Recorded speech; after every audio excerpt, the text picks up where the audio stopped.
It's the middle of July, and Vanderbilt Catholic High School in Houma is locked tight. The students enjoying their summer vacation. The majority of Louisianians are against the moratorium. But a couple of miles away, sitting around a dining room table, many of those students are hard at work. We don't have the pretty beaches, but we're a working coast, and we provide the country with a lot of energy to run at a high level every day. Meet the members of FLAG, F-L-A-G, which stands for Future Leaders of America's Gulf.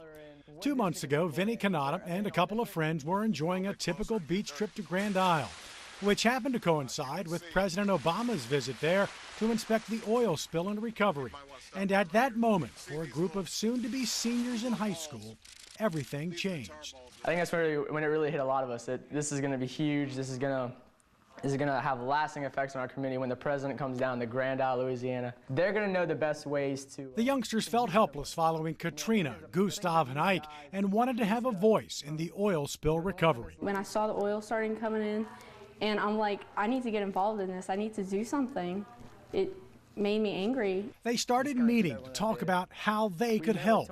Their goal was simple: educate other teens in the area about the importance of the seafood and oil industry to their lives and culture, and to reach out to teenagers across the country on Facebook and the internet to inform them of Louisiana's role in their lives. That way we can really show them the importance of Louisiana, how this will not stop within Louisiana's borders. This is going to reach beyond Louisiana, it's going to reach beyond Alabama, beyond Mississippi, and it's going to get to all these, to the rest of the country. In just 2 months, they've come up with a name, developed hats, and a website with more than 300 members. And they've also become informed. When the Fifth Circuit Court of Appeals heard the drilling moratorium case, 2 rows behind Governor Bobby Jindal were a group of teenagers from FLAG.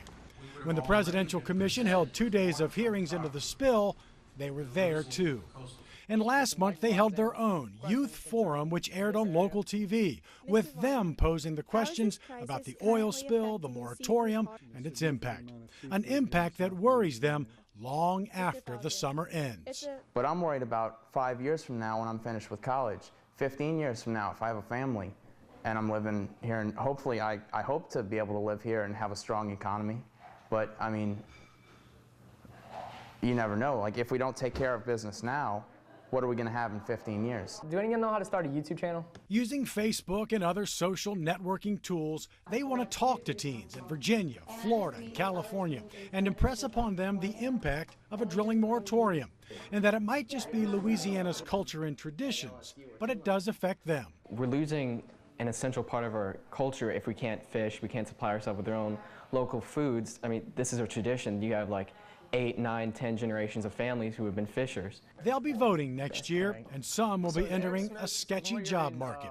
They could be doing anything they wanted this summer, but they chose this. Just feel like you're doing something worth doing, and doing it with your friends as well. It's just seemed right. Because change comes from those who participate, and with so much on the line, they can't afford not to. I believe that doing this will truly change the country, change the world one day.